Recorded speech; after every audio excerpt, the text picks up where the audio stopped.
Hello बच्चों, कैसे हो आप? राधे राधे, नमस्ते, जय श्री राम। आप लोगों को याद होगा कि जी हमने लास्ट एक्सरसाइज 8.1 ट्रिग्नोमेट्री का क्वेश्चन नंबर 9 करा था, बट किसी बच्चे की एक क्वेश्चन आया था कि जी हमें एक्सरसाइज 3.2 का क्वेश्चन नंबर 3 का 5th पार्ट करना है। तो आज हम उस चीज को करने जा रहे हैं। तो जो भी वो बच्चा है प्लीज इस क्वेश्चन को देख ले और रिविजन कर ले अच्छे तरीके से। चलिए बच्चे शुरू करते हैं। हमें क्वेश्चन दे रखा है a fraction becomes 9/11 if 2 is added. कि जी एक फ्रैक्शन है, अगर उसमें हम 9/11 प्राप्त होता है अगर हम 2 ऐड करें both side numerator and denominator में। कि जी मैंने न्यूमरेटर और डिनोमिनेटर में 2 ऐड करा तो मुझे 9/11 प्राप्त होता है। उसके बाद उसने बोला 3 is added to both the numerator and denominator. कि जी न्यूमरेटर और डिनोमिनेटर दोनों में 3 ऐड करें तो हमें क्या प्राप्त होता है बच्चों? 5/6। तो हमें बताना है फाइंड द फ्रैक्शन कि वह भिन्न अर्थात फ्रैक्शन क्या है। तो चलिए बच्चों शुरू करते हैं। आप लोग सबसे पहले एक चीज जानते हो कि जी न्यूमरेटर होता है हमारा ऊपर वाला और डिनोमिनेटर होता है हमारा नीचे वाला। हिंदी वाले बच्चों के लिए बात करें तो ऊपर वाला अंश और नीचे वाला हर होता है, जिसे मैं यहाँ लिख देता हूँ। चलिए आप लोगों के लिए कि जी अंश बटे में होता है मेरे पास हर। ऊपर वाला होता है बच्चों न्यूमरेटर और नीचे वाला होता है बच्चों डिनोमिनेटर। आई होप ये चीज आप लोगों को क्लियर होगी। अब आप एक चीज जानते हैं कि जी मेरे पास इसमें ना ही न्यूमरेटर है ना ही मेरे पास डिनोमिनेटर है, तो मैं क्या करता हूं लेट कर लेता हूं कि जी लेट द न्यूमरेटर इज। कि जी माना अंश बराबर है, late the numerator is x हो गया एंड द डिनोमिनेटर इज। तो भैया डिनोमिनेटर क्या हो गया मेरे पास? y। न्यूमरेटर x हो गया, डिनोमिनेटर y हो गया, तो भैया फ्रैक्शन क्या होगा? x अपॉन में y। So the fraction is x upon में y। कि जी x अपॉन में y। फ्रैक्शन मतलब होता है भिन्न, जिसे हम रेशियो और फ्रैक्शन दोनों के रूप में लिख सकते हैं। तो चलिए बच्चों, उसने कहा स्टेटस फर्स्ट में प्रथम चीज कही है कि जी न्यूमरेटर और डिनोमिनेटर दोनों में क्या ऐड करना है बच्चों? 2 ऐड करना है। तो हमें कितना प्राप्त होता है? 9/11। 9/11। अब आप लोगों को ये चीज तो क्लियर हो गई होगी। अब भैया संख्या हमारे पास अलग अलग है और दोनों ही इक्वल में है, तो उस कंडीशन में क्या कर देंगे? Bye cross multiply. तो बाय क्रॉस मल्टीप्लाई। तो चलिए बच्चों क्रॉस मल्टीप्लाई करते हैं। 11 की मल्टीप्लाई हो जाएगी x प्लस 2 में और 9 की मल्टीप्लाई हो जाएगी बच्चों y प्लस 2 में। 11 की मल्टीप्लाई x में करोगे 11x प्लस प्लस प्लस का साइन। 11 की मल्टीप्लाई 2 में करोगे 22। 9 की मल्टीप्लाई y में करोगे 9y प्लस प्लस प्लस। 9 की मल्टीप्लाई 2 में करोगे तो 18।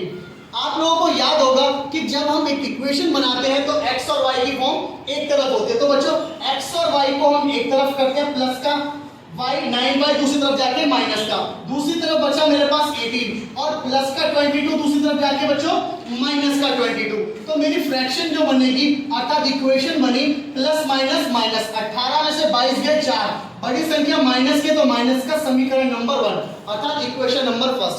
आई होप ये चीज आप लोगों को बिल्कुल अच्छे तरीके से क्लियर होगी। चलिए बच्चों दूसरा बनाते हैं।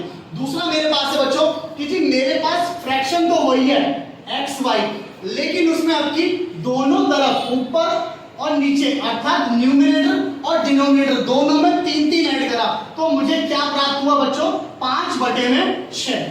आई होप ये चीज आप लोगों को बिल्कुल क्लियर होगी। Same as it is by cross multiply. Cross multiply मतलब तिरछी गुणा करने पर। चलिए बच्चों तिरछी गुणा करते हैं। 6 की मल्टीप्लाई हो जाएगी x प्लस 3 में और 5 की मल्टीप्लाई हो जाएगी बच्चों y प्लस 3 में। 6 की मल्टीप्लाई x में करोगे 6x प्लस प्लस प्लस। 6 की मल्टीप्लाई 3 में करोगे 18 बराबर। 5 की मल्टीप्लाई 5 में करोगे 5y प्लस प्लस प्लस। 5 की मल्टीप्लाई 3 में करोगे 15। तो बच्चों x और y की टर्म को एक तरफ करते हैं, सिंगल कांस्टेंट टर्म को एक तरफ करते हैं। तो 6x माइनस में 5y इक्वल टू हो गया 15। प्लस की संख्या दूसरी तरफ जाके बच्चों माइनस हो गई, तो यहां बचा 6x माइनस में 5y प्लस माइनस माइनस। 18 में से 15 गया तो बच्चों 3, बड़ी संख्या माइनस है तो माइनस। ये हो गई मेरी समीकरण नंबर 2। आई होप ये चीज आप लोगों को क्लियर होगी। अगला करते हैं नेक्स्ट पेज पे। चलिए बच्चों देखिए आप लोग कि हमारी इक्वेशन क्या बनी थी, फर्स्ट समीकरण थी 11x माइनस में 9y इक्वल टू -4 था, 6x minus 5y equal to -3 समीकरण नंबर 2 थी। आप लोगों को सॉल्व करने को कहा बाय सब्स्टिट्यूशन मेथड से, तो हम सॉल्व करते हैं बच्चों by substitution method. Substitution method आप लोगों को बिल्कुल एक अच्छे से चीज क्लियर होगी कि जी सब्स्टिट्यूशन मेथड का सबसे बड़ा जो नियम यही होता है कि अगर मैं समीकरण नंबर 1 को सॉल्व करूंगा तो जो भी मेरी x या y की वैल्यू आएगी उसे हम समीकरण नंबर 2 में पुट करेंगे। इन केस अगर मुझे समीकरण नंबर 2 सॉल्व करनी है तो जो भी हमारी x या y की वैल्यू आएगी समीकरण नंबर 1 में डालोगे, अर्थात दोनों का उल्टा करना। तो हम स्टार्ट करते हैं बाय इक्वेशन फर्स्ट। तो by solve to equation first कि समीकरण 1 को हल करने पर समीकरण 1 क्या बच्चों 11x माइनस में 9y इक्वल टू हो गया -4। मैं यहां से x की वैल्यू चाहिए तो 11x हो गया, दूसरी तरफ -4, भाई माइनस का 9y दूसरी तरफ जाएगा तो प्लस का 9y हो गया। ये चीज आप लोगों को क्लियर है। x के साथ 11 मल्टीप्लाई में दूसरी तरफ जाके बच्चों कहां चला गया, ये डिवाइड में। आई होप ये चीज आप लोगों को क्लियर होगी। मेरे पास जो वैल्यू आ गई वो क्या आ चुकी है बच्चों, x की वैल्यू आ गई -4 प्लस में 9y अपॉन में 11। अब भैया मैंने आपको बताया था अगर मैं समीकरण नंबर 1 लूंगा तो जो भी x या y की वैल्यू आएगी कहां पुट करेंगे, समीकरण नंबर 2 में। तो बच्चों सॉल्व करते हैं। मेरे पास वैल्यू आई x की, तो मैं लिख सकता हूं put the value of x in equation 2 में। भाई x की वैल्यू समीकरण नंबर 2 में डालते हैं। समीकरण नंबर 2 है 6x माइनस में 5y इक्वल टू है -3। भाई 6 का 6 x की वैल्यू क्या है बच्चों माइनस में 4 प्लस में 9y बटे में 11। बोल लिया करो बच्चों। चलिए आगे क्या बचा, माइनस में 5y इक्वल टू हो गया -3। आई होप ये चीज आप लोगों को पूरी तरह से क्लियर होगी। डिनोमिनेटर में कुछ नहीं है तो मैं एक लगा सकता हूं अपनी तरफ से। अब संख्या कुछ कटते ही नहीं तो बच्चों 11 और 1 का एलसीएम कितना आता है 11 से 11 गया एक बार पे, 1 की मल्टीप्लाई 6 से करोगे तो 6 एज इट इज हो गया। तो 6 की मल्टीप्लाई -24 से करोगे 624 plus minus sorry minus minus plus और 6 9 से कितना होता है बच्चों 54y। माइनस का साइन है माइनस का साइन, 1 की टेबल में 11 बार आता है, 11 की मल्टीप्लाई 5 से करोगे तो 55y इक्वल टू हो गया -3 के। अब आपको पता है बच्चों डिवाइड की संख्या दूसरी तरफ जाके कहां जाती है बच्चों मल्टीप्लाई में। वेरी गुड बच्चों, बहुत अच्छे बच्चे हमारे।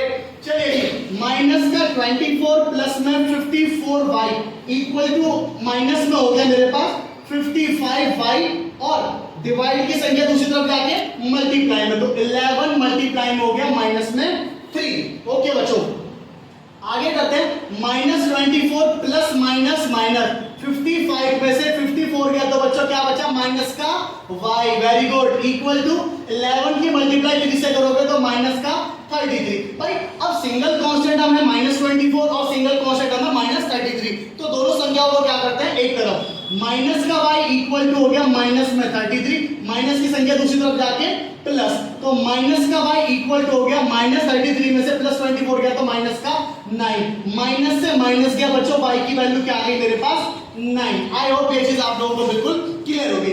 इस y का मान अगर मैं इक्वेशन नंबर 3 में डालूं तो बच्चों मेरे पास x की वैल्यू भी आ जाएगी। तो मैं लिख सकता हूं कि जी put the value of y equal to 9 in equation number 3 में डालने पर। इक्वेशन 3 है बच्चों x इक्वल टू माइनस में 4 प्लस में 9y डिनोमिनेटर में 11, x का x बराबर -4 प्लस 9 का 9 बीच में मल्टीप्लाई और y की वैल्यू बच्चों 9 बटे में आ गया 11, x बराबर -4 प्लस का प्लस 9 से बच्चों 81 डिनोमिनेटर में आ गया 11, x बराबर 81 में से बच्चों -4 घटाओगे तो 77 अपॉन में 11 से 77 के बच्चों 7 टाइम पर, तो x की वैल्यू कितनी आ गई बच्चों 7। मेरे पास x की वैल्यू भी आ चुकी है, मेरे पास y की वैल्यू भी आ चुकी है। आप लोगों को याद होगा हमने क्या माना था बच्चों कि let the numerator to be x, तो x की वैल्यू कितनी बच्चों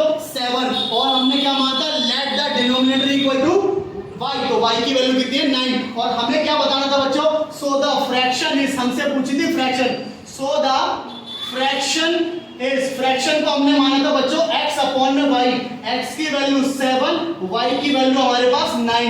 ये हमारा आंसर है। आई होप ये चीज आप लोगों को बिल्कुल अच्छे से क्लियर होगी।